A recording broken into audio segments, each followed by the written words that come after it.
औरंगजेब पर भड़की हिंसा में नागपुर झुलस उठा, लेकिन औरंगजेब की कब्र को लेकर शुरू हुआ विवाद अब बहुत आगे बढ़ चुका है। महाराष्ट्र के डिप्टी सीएम एकनाथ शिंदे ने कहा है कि अमेरिका ने भी ओसामा बिन लादेन को अपनी जमीन पर दफनाने की अनुमति नहीं दी और किसी भी महिमा मंडन से बचने के लिए उसके शव को समुद्र में फेंक दिया था। तो फिर ये औरंगजेब कौन है? महाराष्ट्र में औरंगजेब की कब्र को लेकर शुरू हुआ विवाद अब यूपी तक आ पहुंचा है। यूपी के मुजफ्फरनगर में शिवसेना के एक नेता ने औरंगजेब की कब्र तोड़ने वाले को 5 बीघा जमीन और 11 लाख रुपए देने का ऐलान किया है। ये रिपोर्ट देखिए। औरंगजेब पर इतने अंगारे क्यों भड़क रहे हैं? औरंगजेब की कब्र तोड़ने की बात क्यों उठने लगी? क्यों औरंगजेब की मौत के 318 साल बाद इतना तूफान खड़ा हुआ है? क्यों औरंगजेब के नाम पर देश में दंगे भड़कने की नौबत आ रही है? क्यों औरंगजेब के नाम पर इतनी नफरत फैल रही है?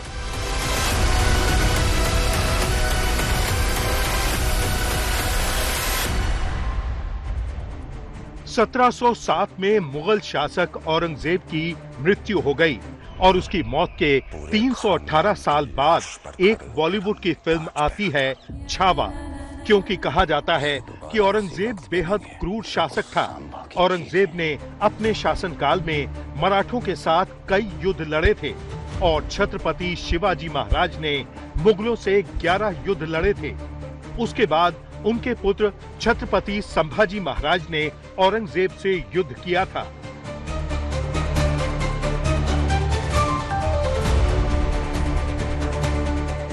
विकी कौशल और अक्षय खन्ना स्टारर फिल्म छावा आई तो उसमें औरंगजेब पर विवाद फिर से जिंदा हो जाता है।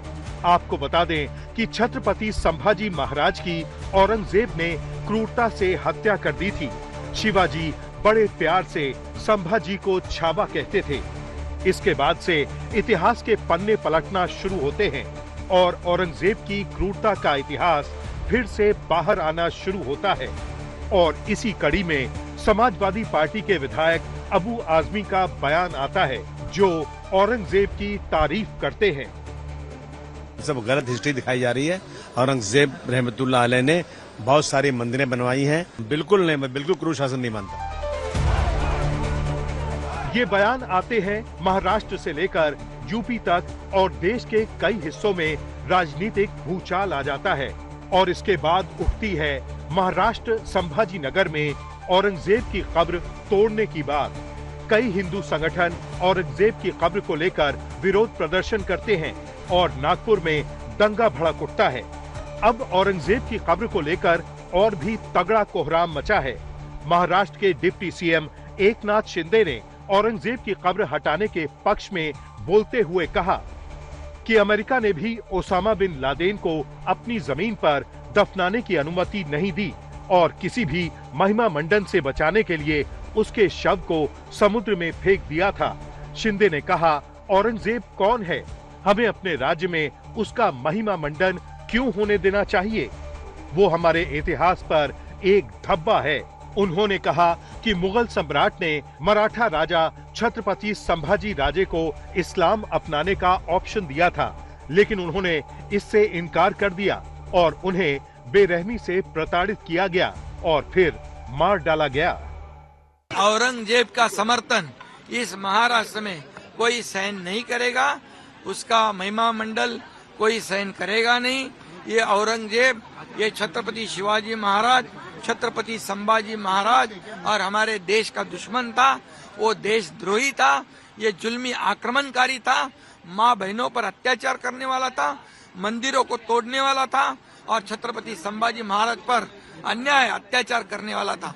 ये महाक्रूर कर्मा था और इसलिए उसको बिल्कुल उसका समर्थन जो भी करे उसको बख्शा नहीं जाएगा।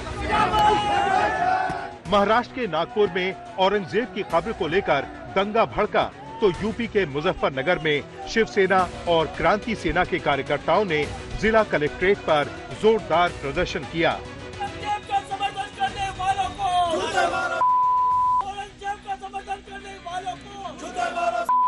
भारत माता की जय, जय भवानी, जय शिवाजी, जय भवानी, जय शिवाजी। इतना ही नहीं, मुजफ्फरनगर में तो शिवसेना के जिला अध्यक्ष ने महाराष्ट्र में औरंगजेब की कब्र तोड़ने वाले के लिए 5 बीघा जमीन और 11 लाख रुपए नकद इनाम की घोषणा भी कर दी। जो भी औरंगजेब की कब्र को ध्वस्त करेगा, चाहे उसमें कोई ट्रस्ट हो, व्यक्ति हो, सरकार हो, उसको मैं अपने गांव सिखेड़ा जनपद लक्ष्मीनगर मुजफ्फरनगर में 5 बीघा जमीन दूंगा, ताकि हमारे महापुरुषों की, संभाजी महाराज, महाराणा प्रताप या जो भी हमारे अन्य और जो भगवा रक्षक ध्वज को जिन्होंने लेकर के अलग जगह है, उनका म्यूजियम बने। उसी कड़ी में 11 लाख रुपए और दान भी दूंगा। देखो, औरंगजेब एक आतताई था। उसने यहाँ महिलाओं की असमत लूटी, कब्जे किए, विदेशी आक्रांता था, धर्मांतरण तलवारों के बल पर करने का काम किया। एक जमाना था। आज ये देश जागृत हो चुका है।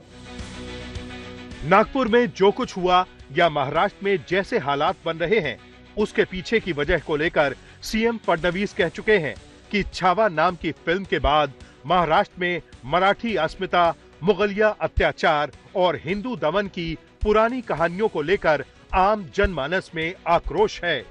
इसी आक्रोश में औरंगजेब की कब्र उखाड़ने की मांग जोर पकड़ रही है। महाराष्ट्र की धरती से औरंगजेब की कब्र उखड़ के ही रहेगी, क्योंकि महाराष्ट्र का हर वो मामला छावा मूवी आने के बाद में वो दर्द को उसने महसूस किया कि किस प्रकार से मेरे संभाजी महाराज को तड़पाया गया, किस प्रकार से औरंगजेब के आदेश पर मेरे संभाजी महाराज का सर काटा गया।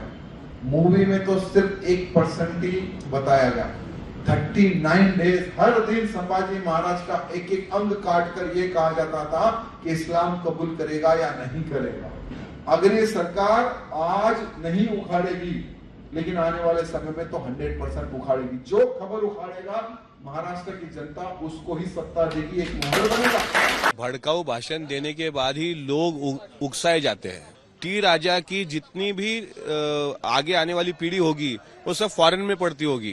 जहाँ छत्रपति शाहू महाराज ने कुरानों का भाषांतर मराठी में किया, वो शाहू महाराज की भूमि में टी राजा जैसा कोई व्यक्ति आता है और इस तरीके का भड़काऊ भाषण करके कहता है कि आप कब्र तोड़ डालो हिंदुओं। अरे हमारे हिंदू क्यों कब्र तोड़ेंगे?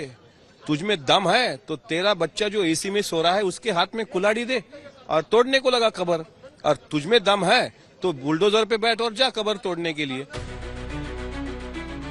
औरंगजेब विवाद को लेकर बीजेपी के नेताओं से लेकर सीएम फडणवीस तक इरादा जता चुके हैं कि छत्रपति के साथ क्रूरता करने वाले औरंगजेब की कब्र महाराष्ट्र में नहीं होनी चाहिए। और इसी इरादे के साथ वीएचपी और बजरंग दल की मुहिम आगे बढ़ रही है।